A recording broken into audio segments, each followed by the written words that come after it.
number 11, Paul Foster-Bell. Thank you, Mr Speaker. My question is to the Minister of Civil Defence and asks, what reports has she received on how Civil Defence managed last week's extreme weather events across New Zealand? Honourable Nikki Kay. Mr Speaker, despite the severity of the storm that hit most of New Zealand, communities have responded very well.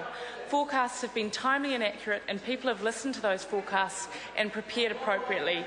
Communities have been very well served by their emergency services and community-based civil defence organisations. Many of these organisations have planned for the impact of this event and were able to maintain essential services while responding to calls for assistance.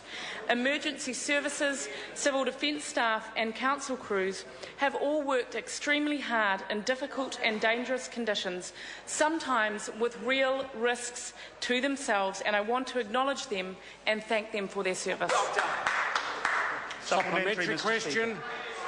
Supplementary question, Paul Foster-Bell. To the Minister, what lessons does the Minister believe can be taken away from this most recent storm? Mr Speaker. Honourable Nikki Kay.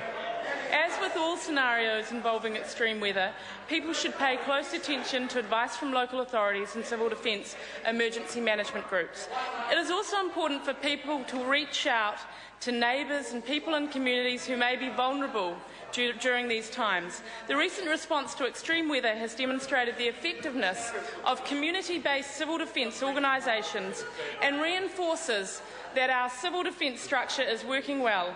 Local knowledge is vital for effectively responding to local events, and I would again commend the emergency services, civil defence staff and council crews who have all worked so hard over the last week to minimise the impact of the storm. Yeah, very good.